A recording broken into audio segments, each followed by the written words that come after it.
Hello students, आज हम commercial mathematics का एक बहुत ही इम्पोर्टेंट चैप्टर डिस्कस करेंगे और वो है जीएसटी। तो सबसे पहले हमें जीएसटी क्या होता है वो समझना पड़ेगा। तो GST is an indirect tax which is levied on the purchase and sale of goods and services. एक जीएसटी एक ऐसा इनडायरेक्ट टैक्स है जो कि हम कोई भी गुड्स या फिर सर्विसेज परचेज करते हैं या फिर सेल करते हैं तो उसके ऊपर लगता है। तो जीएसटी का 4 टाइप्स होता है, वो पहले डिस्कस कर लेते हैं हम। एक होता है सीजीएसटी। सीजीएसटी होता है हमारा central goods and services tax. दूसरा होता है एसजीएसटी। एसजीएसटी होता है हमारा state goods and services tax. तीसरा होता है आईजीएसटी जो कि होता है integrated goods and services tax. और लास्ट और चौथा होता है हमारा यूटीजीएसटी जो कि होता है union territories goods and services tax. तो स्टूडेंट्स, अब हम जानते हैं कि जो 4 काइंड्स ऑफ जीएसटी है, कौन सा सिचुएशन में कौन सा जीएसटी लगता है। तो ठीक है, जब हमारा intrastate supply of goods and services, जब हमारा कोई goods with in the state supply होता है, with in the state. Intrastate मतलब होता है विद इन द स्टेट। अगर कोई गुड्स एक स्टेट का कोई एक सिटी से दूसरा एक सिटी में सप्लाई किया जा रहा है या फिर दूसरा सिटी से एक सिटी में लाया जा रहा है तो उसमें हमारा लगता है सीजीएसटी और एसजीएसटी दोनों, और दोनों इक्वली लगता है। सपोज कोई एक प्रोडक्ट का प्राइस है, मान लो 10,000 रुपये, और उसमें लग रहा है हमारा जीएसटी 18%। तो जो सीजीएसटी लगेगा हमारा 9% और एसजीएसटी लगेगा 9%, दोनों इक्वली डिस्ट्रीब्यूट होकर लगता है। तो सीजीएसटी लगेगा हमारा 9% और एसजीएसटी लगेगा ये भी 9%। तो ये हमारा 9 डिवाइडेड बाई 100 टू 10,000, तो हमारा 900 लगेगा सीजीएसटी और 900 लगेगा एसजीएसटी, और जो टोटल जीएसटी होगा हमारा वो लगेगा 1800। और अगर interstate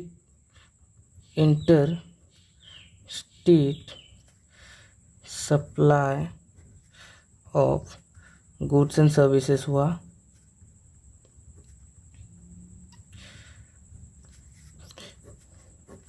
interstate supply of goods and services का मतलब होता है बिटवीन 2 और मोर स्टेट्स, बिटवीन 2 और मोर स्टेट्स। इंटरस्टेट ट्रांजेक्शन जो होता है वो एक स्टेट के अंदर ही होता है, और इंटरस्टेट जो होता है 2 स्टेट या फिर 2 स्टेट के ज़्यादा उनके अंदर होता है वो ट्रांजेक्शन। तो सपोज जो इंटरस्टेट ट्रांजेक्शन होता है, अगर 2 स्टेट जिसमें इन्वॉल्व होते हैं किसी भी ट्रांजेक्शन में, तो उसमें हमारा लगता है आईजीएसटी, सिर्फ आईजीएसटी लगता है। टोटल जीएसटी जो होगा वो सारा का सारा आईजीएसटी लगेगा। सपोज कोई प्रोडक्ट का प्राइस है 12,000, ये अगर इंटरस्टेट सप्लाई हुआ, अगर सपोज इसमें लग रहा है हमारा जीएसटी 28%, तो इसमें सारा का सारा हमारा लगेगा आईजीएसटी ही 28% लग जाएगा। तो 28 डिवाइडेड बाई 100 इंटू अगर हमारा 12,000 करें तो ये आएगा हमारा 3,360।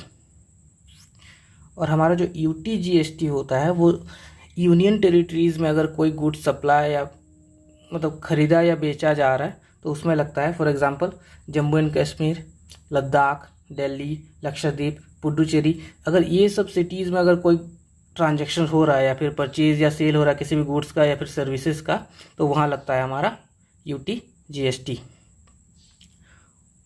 और जो जीएसटी रेट्स होता है वो 5 टाइप का होता है, वो देख लेते हैं। जीएसटी रेट्स, एक होता है हमारा 0% जिसको हम फुल्ली एग्जेम्प्ट बोलते हैं, और एक होता है हमारा 5%, और एक होता है 12%, एक होता है 18%, और एक होता है 28%। तो स्टूडेंट्स, अब हम जानेंगे कि जीएसटी एक्चुअली लगता किसके ऊपर है। हमें पता है कि supply of goods and services जो होता है उसके ऊपर जीएसटी लगता है, लेकिन हमें ये नहीं पता है कि कौन से अमाउंट पर जो होता है जीएसटी लगता है। तो जीएसटी हमेशा लगता है टैक्सेबल अमाउंट के ऊपर, और टैक्सेबल अमाउंट कैसे निकालते हैं वो अब हम देखते हैं। सपोज़ एक एग्जांपल देता हूँ मैं। तुम अगर कोई शॉपिंग मॉल में जाते हो कोई चीज़ खरीदने के लिए, तो वो जो प्रोडक्ट होगा उसके ऊपर एक एमआरपी होता है, और वो एमआरपी जो होता है मैक्सिमम रिटेल प्राइस, वो एमआरपी को हम बोलते हैं मार्क प्राइस। और ये जो एमआरपी होता है इसके ऊपर कभी भी टैक्स नहीं लगता है, मतलब जीएसटी नहीं लगता है। ये जो मार्क प्राइस है इसके ऊपर जीएसटी तभी लगेगा अगर कोई सेलर जो होगा जो एमआरपी है उसी दाम में ही तुम्हें अगर वो बेच रहा है।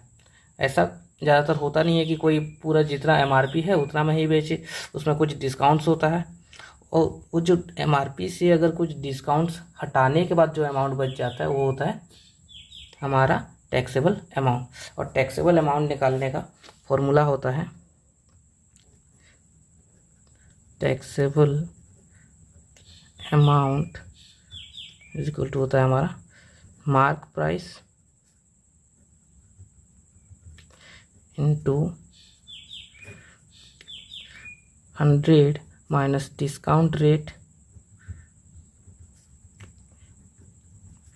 Divided by 100। सपोज अगर हमारा मार्क प्राइस है 10,000 रुपीज़,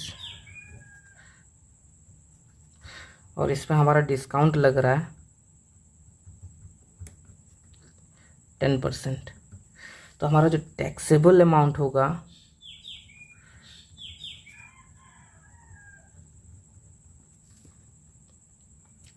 मार्क प्राइस हमारा 10,000 इंटू 100 माइनस डिस्काउंट रेट है 10% divided by 100, that means 10,000 into 90 by 100, तो ये आ जाएगा हमारा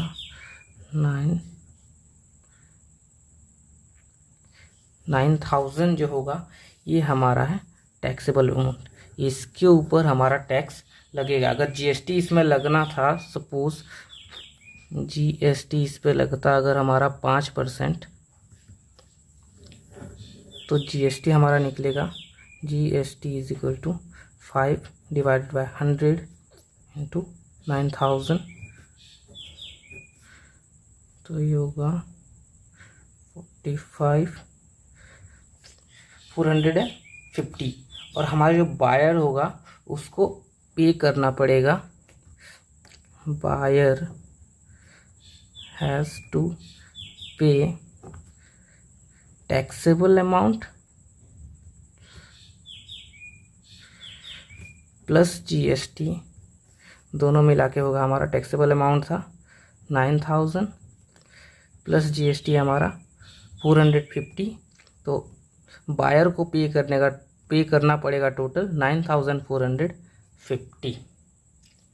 वैसे अगर कभी कभी कुछ चीज़ों पर डबल डिस्काउंट मिल जाता है, एक बार डिस्काउंट मिलता है उसके ऊपर फिर फर्दर डिस्काउंट मिल जाता है। सपोज एक क्वेश्चन लेते हैं हम,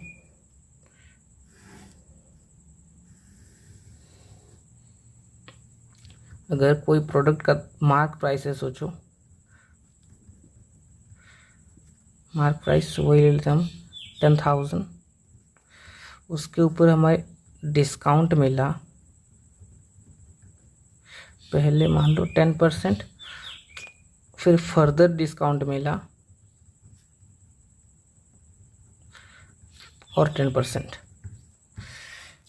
तो इसमें हमारा फॉर्मूला जो होता है वो होता है टैक्सेबल अमाउंट का mark price into 100 minus discount rate divided by 100। और ये जो इतना है इसको फिर और एक बार इंटू कर देना होता है इधर, 100 minus further discount rate divided by 100। तो ये आ जाएगा हमारा मार्क प्राइस है 10,000 into 100 minus 10 by 100 into 100 minus 10 by 100। That means 10,000 90 by 100 to 90 by 100। तो ये हमारा कटेगा 2 0 2 0 2 0 2 0। तो ये आ जाएगा हमारा 8100। तो ये जो 8100 है हमारा, इसके ऊपर टैक्स लगेगा। सपोज जीएसटी लगना था हमारा, सपोज अगर हमारा जीएसटी लगना था अगर 12%, मान लो 5% ही लेते हैं, जीएसटी लगना था अगर हमारा 5%, तो हमारा जीएसटी जो लगेगा ये टैक्सेबल अमाउंट के ऊपर लगेगा। तो हमारा होगा 5 डिवाइडेड बाय 100 इंटू 8100। तो ये हमारा आएगा 405। तो हमें बायर को पे करना पड़ेगा वो चीज़ को ख़रीदने के लिए, वो प्रोडक्ट को बायर हैज़ टू पे। हमें पता है कि टैक्सेबल अमाउंट प्लस जो जीएसटी होता है वो पे करना पड़ता है बायर को। तो हमारा टैक्सेबल अमाउंट है 8100 प्लस जीएसटी हमारा 405। तो ये हो जाएगा हमारा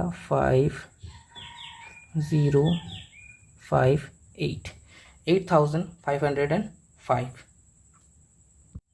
तो स्टूडेंट्स, अब हम एक सिंपल सा क्वेश्चन के थ्रू कुछ चीज़ें सीखेंगे, जैसे कि हमारा इनपुट जीएसटी क्या होता है, आउटपुट जीएसटी क्या होता है, जीएसटी पेएबल क्या होता है और जीएसटी क्रेडिट क्या होता है। तो यहाँ पर एक क्वेश्चन दिया है, in an intrastate transaction a goods is purchased for ₹12,000 and sold it at 15,000। तो एक गुड्स खरीदा गया 12,000 रुपये में और उसको बेचा गया 15,000 रुपये में। तो हमें ये जानना पड़ेगा कि जब गुड्स खरीदा जाता है तो उसके ऊपर जो जीएसटी लगता है उसको बोलते हैं हम इनपुट जीएसटी। ये eight the time of purchase लगता है, at the time of purchase. और जब हम कोई गुड्स बेचते हैं तो उसमें अगर कोई जीएसटी लगता है तो वो होता है हमारा आउटपुट जीएसटी। आउटपुट जीएसटी ये लगता है at the time of sale. तो ये क्वेश्चन को अब हम देखेंगे। तो पहला कॉलम आता है हमारा पर्टिकुलर्स, और ये इंट्रास्टेट ट्रांजैक्शन है। तो मैं पहले ही बता दिया हूँ कि मतलब आधा जो लगेगा हमारा सीजीएसटी लगेगा और आधा लगेगा एसजीएसटी। टोटल जीएसटी क्वेश्चन में हमें दिया है कि 18%, तो हमारा 9% लगेगा सीजीएसटी और 9% लगेगा एसजीएसटी। तो हमें सीजीएसटी का कॉलम बनाना पड़ेगा और एक एसजीएसटी का और एक टोटल जीएसटी का। तो इसमें हमारा तो पर्टिकुलर्स में सबसे पहले आएगा हमारा इनपुट जीएसटी। इनपुट जीएसटी मतलब परचेज में जो जीएसटी लग रहा है, परचेज हमारा जो परचेज प्राइस है, कॉस्ट प्राइस, वो है 12,000 रुपये। तो इसमें जो जीएसटी लगा है वो इनपुट जीएसटी है। और टोटल जीएसटी लगना था हमारा 18%। तो हमारा सीजीएसटी कितना लगेगा? डेफिनेटली 9% लगेगा। तो 12,000 का अगर हम 9% निकालें तो ये आएगा हमारा 1080। ये भी सेम 1080 आएगा। इसमें 9% ही तो लगना है। और टोटल जीएसटी जो लगेगा हमारा परचेज में, तो हमारा जो इनपुट जीएसटी टोटल लगेगा वो होगा हमारा 2160। और परचेज के टाइम अगर कोई जीएसटी लगा है मतलब हम ऑलरेडी इसको पे कर चुके हैं, बिना जीएसटी के कोई चीज़ हम खरीद नहीं सकते, ऑलरेडी पेड है ये जीएसटी हम गवर्नमेंट को ऑलरेडी दे चुके हैं। अब देखते हैं हमारा आउटपुट जीएसटी जो कि लगेगा इसके ऊपर। हम बेचे कितना है 15,000 रुपये में, तो इसमें लगेगा तो 9% लगेगा 15,000 का। 15,000 इंटू 9/100 तो ये आएगा हमारा 1350। ये भी सेम होगा। तो टोटल जीएसटी हमारा लगेगा 2700। और ये अभी तक हम पे नहीं किए हैं। ये जो परचेज़ के टाइम में हम ऑलरेडी पे करके ही परचेज़ करते हैं, तो ये ऑलरेडी पेड है। लेकिन हमें एक्चुअल में जो गवर्नमेंट को टैक्स पे करना है ये अमाउंट है, तो हम इतना पे कर चुके हैं, हमें पे करना था इतना, तो और जितना हमें पे करना बाकी है वो होता है हमारा जीएसटी पेएबल। और जीएसटी पेएबल निकलता है हमारा जीएसटी पेएबल जो होता है आउटपुट जीएसटी से अगर हम माइनस करें इनपुट जीएसटी तो हमारा निकलता है जीएसटी पेएबल। तो आउटपुट जीएसटी हमारा 2700 माइनस अगर हम करें 2160 तो ये हमारा निकलेगा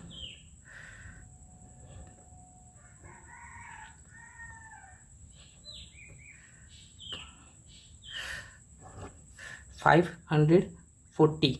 तो ये इतना अब हमें चाहिए कि हम गवर्नमेंट को पे करें। टोटल हमें पे करना था 2700, ऑलरेडी हम पे कर चुके थे 2160, तो अब हमें पे करना पड़ेगा 540।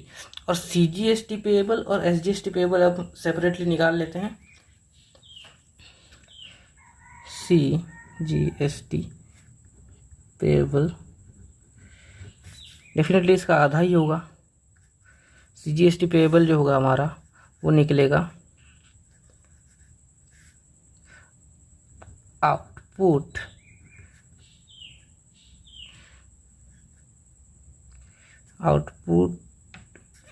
सीजीएसटी माइनस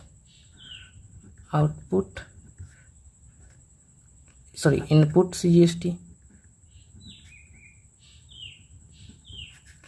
तो ये होगा हमारा आउटपुट सीजीएसटी कितना है 1350 और हमारा इनपुट सीजीएसटी है 1080। तो ये हमारा आएगा 0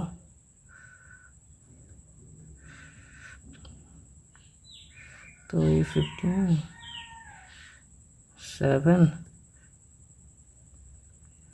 270। तो ये हमारा आएगा 270। तो ये हमें इतना पे करना बाकी, हम ऑलरेडी इतना पे कर चुके थे और इतना एक्चुअल में हमें पे करना था, तो इतना पे करना बाकी है। और हमारा जो एसजीएसटी पेएबल होगा वो भी इतना ही आएगा। और दोनों मिला के ये हमारा टोटल जीएसटी पेएबल है।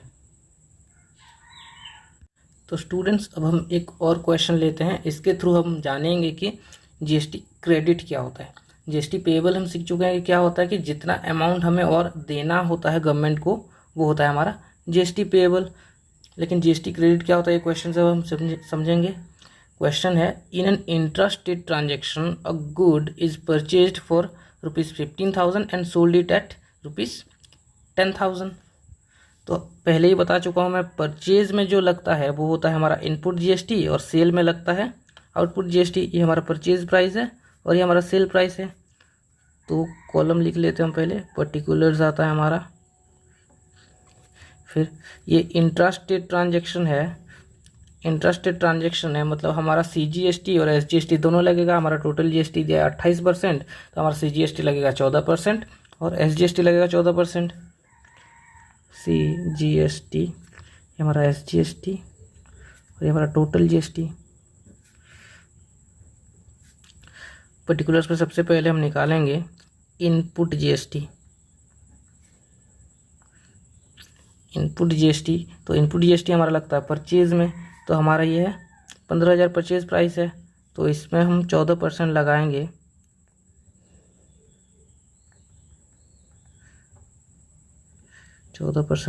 तो ये हमारा आएगा 2100। अगर ये 2100 आता है तो ये भी 2100 आएगा, दोनों इक्वल होता है पता है। इसका 14% लगा है तो इसका भी 14% लगा होगा, तो ये हमारा आएगा टोटल आएगा 4200, जो कि हमारा 28% है किसका, परचेज प्राइस का। इसमें अब हम लगाएंगे आउटपुट जीएसटी। आउटपुट जीएसटी में भी वही 14% लगेगा, लेकिन इसमें लगेगा हमारा सेलिंग प्राइस का 14/100 इंटू 10,000,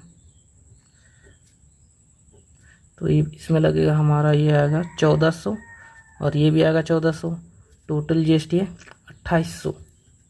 तो देखो ये जो है ये एक्चुअली हमें पे करना चाहिए गवर्नमेंट को 2800 रुपये, लेकिन परचेज़ करते वक्त हम जीएसटी तो दे चुके होंगे, तो ये हम ऑलरेडी पेड है, हमारा ऑलरेडी पेड है। हमें देना चाहिए था इतना, लेकिन हम दे दिए हैं ज़्यादा, मतलब सरकार हमारा लगा हुआ है जीएसटी। तो देखो अगर हम जीएसटी ज़्यादा पे कर देते हैं सरकार को, जितना देना चाहिए उससे जो अमाउंट एक्सीड करता है हमारा, वो होता है जीएसटी क्रेडिट। तो जीएसटी क्रेडिट निकलता है इक्वल टू हमारा होता है इनपुट जीएसटी। ये जीएसटी पेबल का पूरा उल्टा होता है, माइनस आउटपुट जीएसटी। तो इनपुट जीएसटी हमारा है 4200 माइनस आउटपुट जीएसटी है 2800, तो इसका आएगा 1400। तो 1400 ये अमाउंट जो है हम सरकार को ज़्यादा पे कर दिए हैं। तो ऐसा होगा कि बाद में अगर हम कोई चीज़ सेल करते हैं उसमें भी तो जीएसटी आएगा।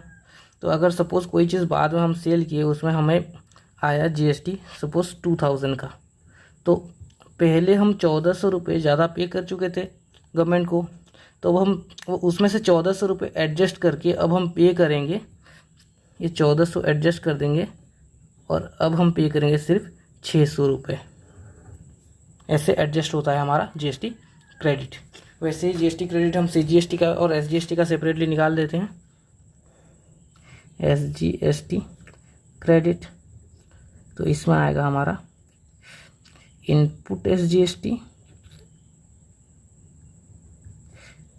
Minus output SGST. जो इनपुट एसजीएसटी हमारा है 2100 और ये है 1400, इसका आंसर आएगा 700, इसका आधा आएगा। और हमारा सीजीएसटी क्रेडिट भी आएगा 700।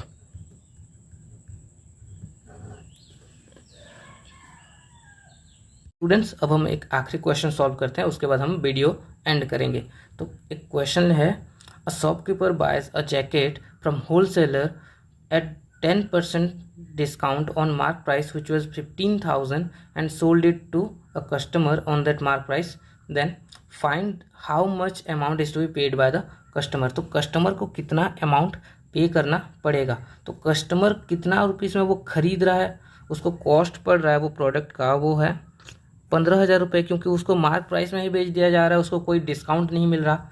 तो इसमें तो कोई डिस्काउंट का इशू नहीं है, तो हमें डायरेक्ट ही उसका जीएसटी रेट दिया है 12%, तो 12% निकालेंगे 15,000 का, तो जीएसटी हमारा निकलेगा, ये कस्टमर के लिए निकल रहा है, तो 12/100 इंटू 15,000, जो कि आएगा हमारा 15,000 ना, तो आएगा हमारा 1800।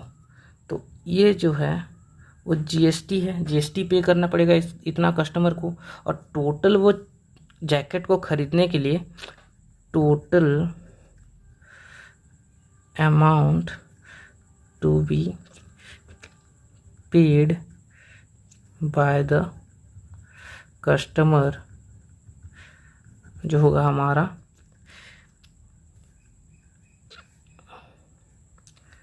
15,000 ये जो अमाउंट है वो तो पे करेगा, उसके साथ हमारा करेगा ये 1800 का GST। तो टोटल होगा इसका 16,800। तो ये अमाउंट जो है हमें जो मतलब कस्टमर को वो जैकेट को ख़रीदने के लिए पे करना पड़ेगा। तो ये फर्स्ट का आंसर हमें आ गया। अब हम सेकंड का आंसर करेंगे। सेकंड का आंसर है हमारा आंसर करेंगे जो है वो है GST पेएबल या फिर GST क्रेडिट निकालना पड़ेगा हमें। GST पेएबल या फिर GST क्रेडिट।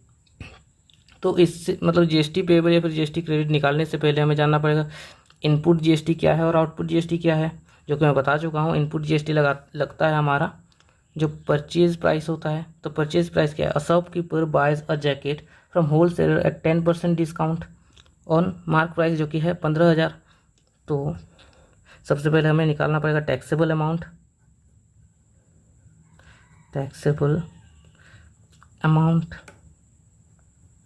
टैक्सेबल अमाउंट निकलेगा हमारा mark price into 100 minus discount rate divided by 100। Mark price है हमारा 15,000 इंटू 100 माइनस 10 डिवाइडेड बाय 100। यहाँ से डायरेक्ट काटें तो 90 आएगा। 90,135,00। तो ये जो है वो टैक्सेबल अमाउंट है किसके लिए? शॉपकीपर के लिए। इस पे वो कितना टैक्स भरेगा? 12% टैक्स भरेगा। तो इस पे जो टैक्स लगता है वो इनपुट GST लगता है। इनपुट GST हम निकालते हैं। इनपुट GST होगा 12%, 100 to 135,00।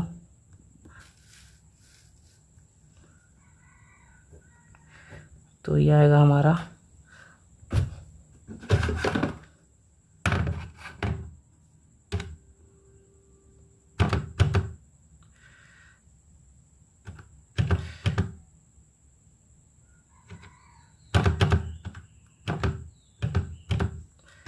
तो ये आएगा 1620 ये आया हमारा इनपुट GST।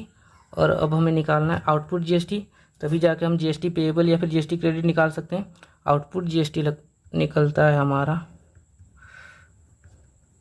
किसके ऊपर? सेलिंग प्राइस के ऊपर। तो हमारा जो शॉपकीपर है उसके लिए वो सेलिंग प्राइस कितना है? सेलिंग प्राइस है उसके लिए 15,000। वो 15,000 मतलब मार्क प्राइस में ही बेच दिया था। तो उसके ऊपर लगेगा हमारा 12%। तो वो होगा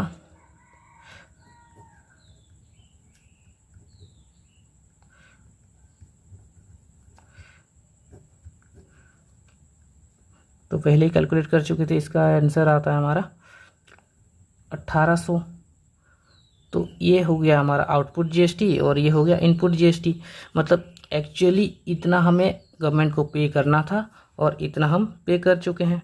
तो हमारा GST पेएबल ही निकलेगा क्योंकि हमारा आउटपुट GST ज़्यादा हो रहा है। तो GST पेएबल इक्वल टू हमारा होता है output GST minus input GST। 1800 minus 1620 जो कि होगा 0.8 180। तो इसका आंसर भी आ गया। तो यही जो वीडियो है हम एंड करते हैं। आई होप कि आप सब समझ गए होंगे। Thank you.